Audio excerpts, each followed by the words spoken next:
Welcome back, Druids. This video is going to teach you the PvP basics and your goals as a Druid. This video is part of a Druid Masterclass, and if you haven't seen that intro video yet, please check the description so you can see all the other classes that are available. In this video, I'm not going to really touch on gear or stat priorities, as I have dedicated build guides to those videos you can find in the description, depending on what type of build you're looking for. So, on to today's video. Today we're going to talk about Druid playstyle and goals, communication and situational awareness, Bear playstyle, Panther, and Healer playstyle and goals, and then also I'm going to wrap up the video with some live commentary on a fight that I had where I was heavily outnumbered. So let's get started with some general tips. You're a Druid, which means your playstyle can vary wildly, pun intended. But in general, you need to understand that Druid has two major defining characteristics with its current iteration. You have the best mobility in the game, but simultaneously, you have the worst range in the game. Because of this overarching principle, fights that take place up close are generally better for you. You can gap close massive distances with your Panther dash, but you're vulnerable during these movements. Especially in solos, your goal should be to gap close in almost every situation because 90% of your kills will be melee focused. As you familiarize yourself with Druid, you'll learn that the environment that you fight in is incredibly important. Fighting in Pyramid is great for you because you can use chicken to great effect to drop on people from great distances, whereas fighting even one module over in the Cathedral is a nightmare because you have all these pews and clutter all over the place blocking your transformation. Do not be afraid to drag fights to an area where you know you have the advantage. If somebody is apprehensive to follow you, one technique that you can use is to get hit a couple times on purpose.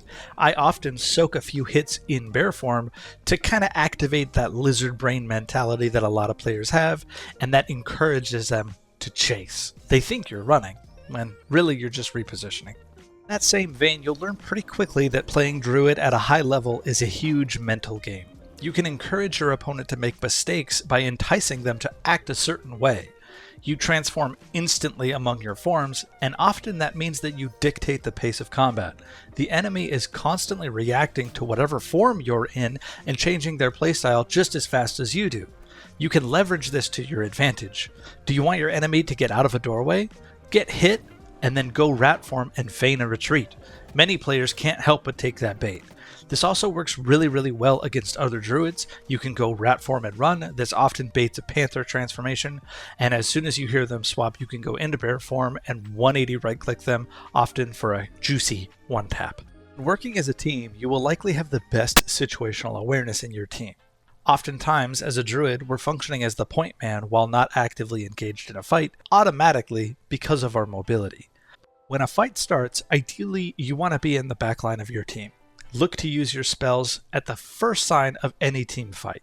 If you can wall off a door and trap somebody on your side, you immediately give a huge advantage to your team.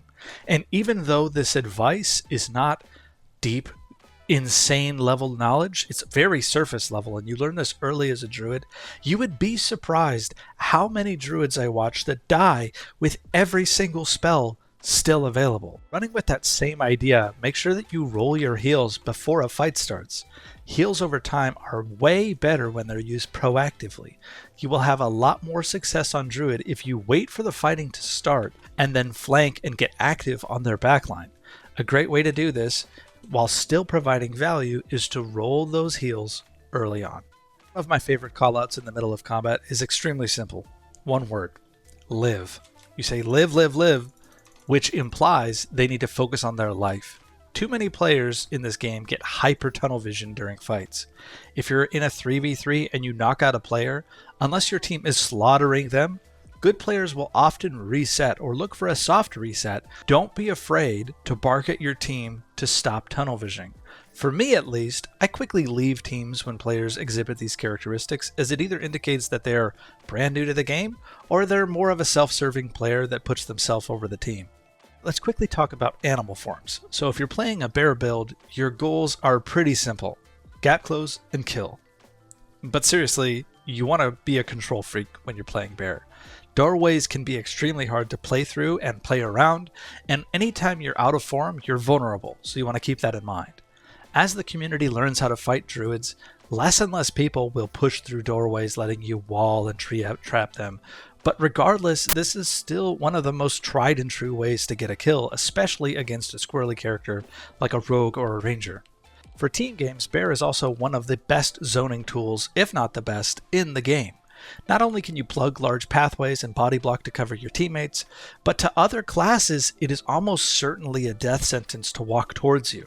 You can bet that rogues won't try to slip past you to get to your weak teammate just because it's not worth the risk. If you can force the enemy team to respect your presence, you will control the flow of combat better than anybody else. Some more goals for you as a bear are only taking damage at bear form. Don't forget to use your bear shout, and always aim for the head. Do your best to avoid fighting on the low ground. Do your best to avoid fighting on ramps, and realize that in team situations, it's very easy to get blocked on the transformation by your own teammates. There are a lot more nuanced tips that I could give you for individual classes, like don't right-click longswords, but for those, I encourage you to check out the 1v1 guide I made, where I go much more into detail on how to fight each individual class.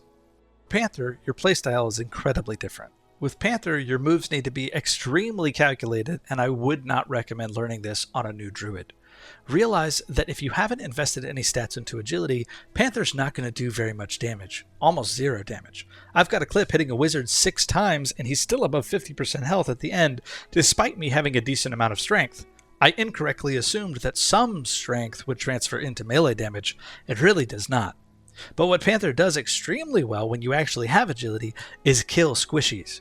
You can gut wizards and warlocks extremely quickly. You can duel with other rogues and things that have low health and just remove them from existence, which is great. So in order to facilitate this, you want to start in the backline of your team like any other druid, and then try to flank those squishy players. I would really avoid trying to fight and straight up brawl with things like barbarians and fighters, because you will often, as a panther, die in just 2 hits. Also, be really careful when you push rangers for that shotgun, because it will one-tap you.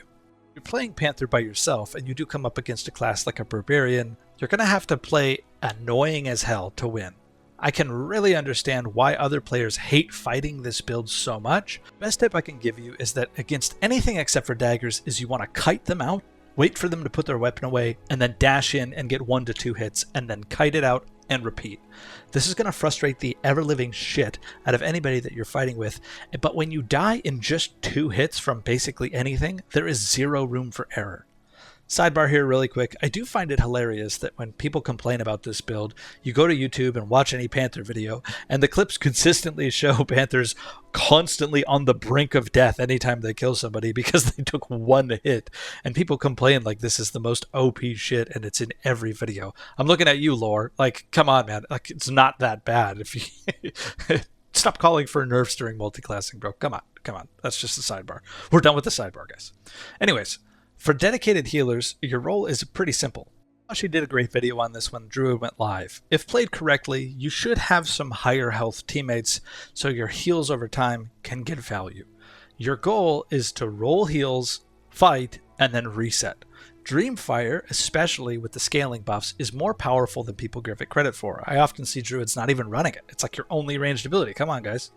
With even 14 magical healing, your Dreamfire burst heal, your spot heal that you get from landing the skill shots, applies at least 25 extra health to your teammate. Now, you still need to hit multiple skill shots to get value from it, but you can heal multiple people at the same time with it, which is really cool. So just don't sleep on it, guys.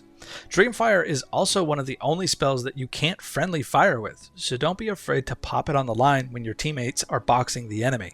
Once your Dreamfires are expended, unless you're about to win, you might want to consider coaching your team to play more defensively. At any point as a healer, you should be able to chicken dash their backline and get active with your spear. And my final tip is to just try and soak damage as a bear, even if you're not the hybrid build. If you're playing a dedicated healer with no strength, don't be afraid to go into bear form to soak damage. It's like you still get an extra 50% health when you go into bear form. So it's not quite this dramatic, but imagine that if you're in bear form, you're getting hit for half damage just across the board. So do not be afraid to sit in bear form to soak damage. Expect more videos to come out on this style of gameplay on dedicated healers in the future as this class gets a little bit more development love. Lastly, I did want to go through a clip that I have of me fighting outnumbered. Now, this clip is from the official Discord when I was playing with some randoms. They died early, and they thought that I couldn't get much done. Let's check it out. So the clip starts with me going in on two guys that thought the fight was over. They were resetting, they were looting. I land two cheeky hits on one character early.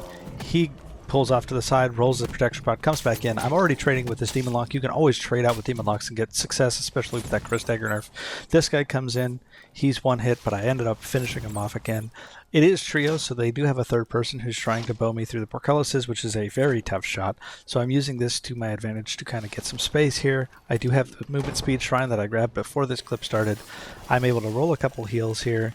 I'm anticipating this guy chasing because I just killed both of his teammates. He's probably frustrated, so I throw a Treant in the door. He ends up getting a nice shot on me, but I'm able to dream walk away with my heals rolling, which allows me to top up quite a bit faster than you would anticipate. I'm in rat form, rotating back over here. I check to see if there's a door. There is not currently a door still in place here, so I rat through the window and keep rolling those heals. Most of the time I run health pots on Druid. I'm not running bandages, but I just happen to be out of health pots at this situation, so I roll the bandages, chicken hop across this gap here. You can hear somebody drinking ale behind the door. Is either that or I burped, but I don't think I have a burp in the background here. Anyways, open the door. I'm looking for this third character now that I've got a full reset in. I killed and two. I don't know where he The is. last one. Good luck. You can hear me talking to the randoms that I was playing with. I could res you guys. It sucks. Did you both leave? I did too. I mean, if I don't have any of my shit, don't worry about it. You'll notice that in this clip here, I'm geared for min-max 124. Like many times before, one of the randoms brought us up into the higher tier by bringing in too much gear. So I hear the ranger or fighter, can't remember which, reloading here and pushing me. Want the, well, I mean, if you end up getting it from the Comms. Yeah. Don't be afraid to tell your teammates to shut up. It's a ranger here. He's trying to set up a trap. I try to push through. I fuck it up. Probably a good thing at this point. So now I'm 1v1 with a ranger, which is one of the biggest counters to Druid. Despite what the lore says. He hits his own trap. I get griefed by the ladder here. And I commit to the door, come through. I'm looking for space to transform. I can't find it. You can see how many times I try to transform into a bear, even though I have plenty of space. STF, man. Please fix that shit.